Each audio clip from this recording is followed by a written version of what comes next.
Today is the final day of eviction protections, keeping millions of Americans in their homes during the pandemic. The CARES Act passed in March and set a 4-month pause on evictions. But now that period is over, and the country is looking at a potential avalanche of evictions over the next few months. Diane Yentel is president and CEO of the National Low-Income Housing Coalition. She joins me now to talk about the dilemma many people find themselves facing. Welcome, Diane. Great to have you with us. So what is the impact going to be of these expiring eviction protections, and who is most likely to be affected? Well, it's very clear that without sustained and significant federal intervention, there will be a wave of evictions and a spike in homelessness across the country. And in fact, in many ways, the wave has already started, and we need Congress to act to prevent it from becoming much worse.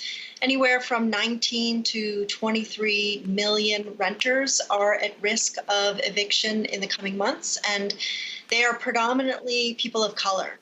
So Black and brown renters are most at risk of being evicted in the coming months. And remind our viewers of the lasting impacts evictions can have on people's futures. Well, evictions can be profoundly traumatic and destabilizing. And there's a significant amount of research that shows the harmful impacts that evictions have on everything from physical and mental health to education to long-term job prospects. Evictions can create, just a single eviction, that can create a spiraling down into poverty that becomes very difficult for a family to climb back out of. And does this remain on a renter's record and make subsequent, attempts at renting homes more difficult? It does. I mean, in the immediate impact, there's costs associated actually to being evicted. And often people who are evicted have to pay to retrieve their possessions. And that's an additional payment that they probably can't afford. And then even just one eviction filing on a tenant's record can make it much more difficult for them to find another landlord who will rent to them in the future. And what this ends up happening here is that then renters have to go to maybe less desirable neighborhoods or live in housing that might be dilapidated because those are the landlords who will accept them. So that's some of that spiraling down into poverty that happens with even just one eviction filing on a renter's record.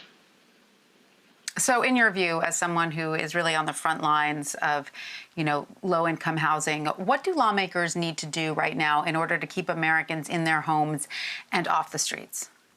Yeah, well, the thing about this coming wave of evictions is that not only is it completely predictable, it's entirely preventable. So Congress should immediately implement a uniform moratorium on all evictions for non-payment of rent for the duration of the pandemic. The very least the federal government ought to do is ensure us that we're not going to lose our homes in the middle of a public health emergency. But eviction moratoriums on their own aren't enough because eventually they are lifted and they create a financial cliff for renters to fall off of when back rent is owed and they're no more able to pay it then than they were at the beginning of the pandemic. So Congress also needs to provide at least $100 billion in emergency rental assistance. Together, these two essential protections and resources would stem the tide of evictions throughout our country. What about protections for those landlords who may not be, so conglomerate landlords, but who actually depend on the income from their rental to pay their own rent or mortgages, as it may be? Is it Congress's duty to help them as well? Yeah, that's the other benefit of emergency rental assistance. It's absolutely right that small landlords can't continue to maintain and operate their properties without rental income coming in. And the last thing we want to do is end this crisis having saddled low-income renters with more debt that they can't possibly pay off, or having lost some of our country's essential housing stock. So providing $100 billion of emergency rental assistance helps avoid both of those harmful outcomes. And so what advice would you then give someone who may be facing eviction, that may not be able to afford legal representation, and that may not be, fully aware of their rights in this situation? Yeah, a few things. I would tell a renter first to talk to their landlord and see if the landlord is willing to agree to a payment plan or some other plan to keep people housed.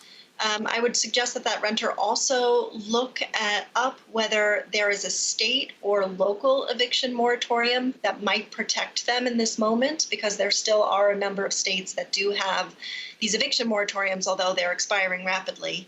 They can also look to see if there are any local emergency rental assistance programs available. There might be some cash that they can get to help pay that month's rent and keep them housed. Unfortunately, a lot of the emergency rental assistance programs are their resources are being depleted, but there are some that are still open and accepting applications. And they should look for a legal aid attorney that can help them through the process. And they should absolutely call their member of Congress, tell them what's happening to them, and demand to know what is their member of Congress going to do to prevent their eviction and the evictions of millions more Americans.